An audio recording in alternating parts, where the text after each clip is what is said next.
On LSE Share Talk today, we have Jerry Martin. He's the CEO of Horizonte Minerals. The company's just announced that it's been granted a preliminary license. This is for the mining and the beneficiation plant to produce ferronickel. This is also for the Araguaia project, and the environmental agency's given the license. Jeremy, can you tell us what this will actually mean for the project? Yeah, good morning. Good to speak to you. This is obviously a major milestone for the company. It's the culmination of the last 24 months' work, and that has been social and environmental surveys that have fed into the main state agencies.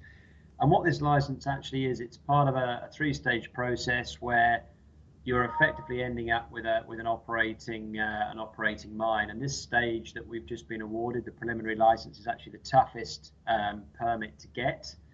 And what it means, the Para state government has effectively reviewed the mining scenario, the process plant, the infrastructure around the operation, and from an environmental point of view, that's been approved. And at the decision-making meeting last week, the group that is responsible for approving these licenses, it was unanimous, which is very rare. So everybody from the different disciplines approved the license. Okay. So that sounds like it's the hardest milestone to achieve, really. Absolutely. This is the big one. The next stage, and this effectively green lights us to go for the installation license, which allows construction. That's basically a processing exercise where you are putting together all of your environmental protocols, etc.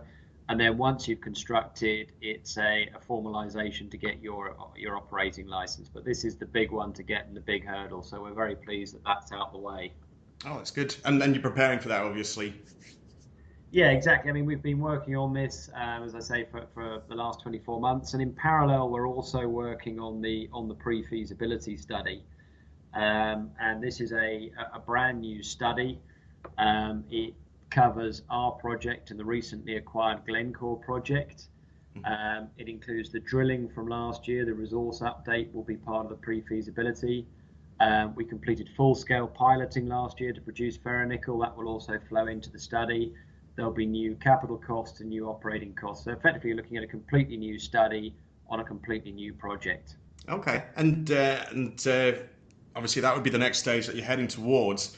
After that, what kind of plans do you have for the project?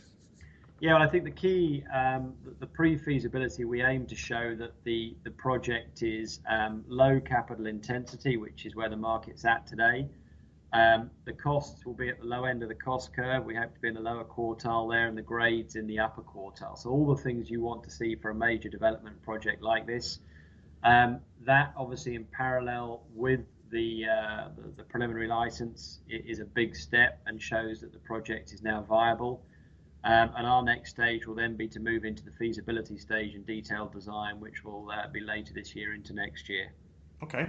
And with well, considering the nickel price at the moment, I mean, where do you see this project fitting in with the market?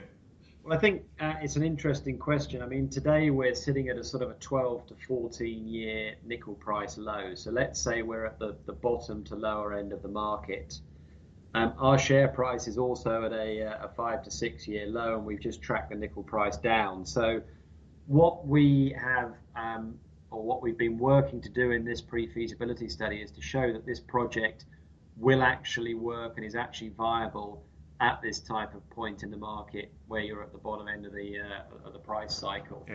And I think the interesting stats that are out there today in the nickel space, there's around 50 to 60% of all current nickel production is sub-economic at the current level. So we don't believe, and I think consensus also points to an improving nickel market over the next 3 to 4 years. And this will be one of the leading assets in terms of being in the right development cycle, moving into that upswing in the market. What would you say is the biggest risk that you've got with the project? I mean, obviously you got the feasibility study, and aside from that, I mean, is there any difference in working in Brazil? Is there any challenges that you're finding? I think we've over the last 12 to 18 months significantly de-risked the project via a number of routes. One is actually producing physical nickel, so we've de-risked the process route. Today we've de-risked the permitting, i.e. we're getting our permits, and this is now moving through that process. And our aim is that also we'll better demonstrate that the economics of this project are fairly compelling in the current market. So I think those are all relatively low risk. I think we still have overall market risk, i.e. do we have another 2 years of nickel prices at the current levels, which I don't believe we will, but that is a risk.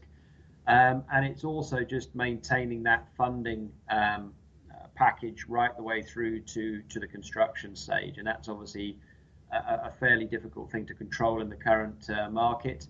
I think the Brazil situation is actually playing into our favour at the moment. We've obviously got a favourable exchange rate. And as demonstrated by the award of this licenses, we now have very good proactive government support at the Pará state level. They're now talking about combined infrastructure initiatives. So that's really working for us. So I think the key risks are really market and funding. And you've also got the Olympics coming up. Absolutely, yeah. I think that's. Do you get out there much? Yeah, I'm out there sort of every 4 to 6 weeks, and obviously the Olympics would be a great point to be out there. I can imagine so. If you give yourself a little break, having a look at the Olympics was. Whether I will be or not is out there at the moment. Good. I'm sure the shareholders want to know that you're working hard. Exactly. Yeah. Okay, well, thanks for your time there, Jeremy. We're obviously going to look forward to hearing more news from you. But yeah, thank you for speaking to us today. No, great to speak to you and look forward to updating you with the pre-feasibility. Fantastic. Thanks for now.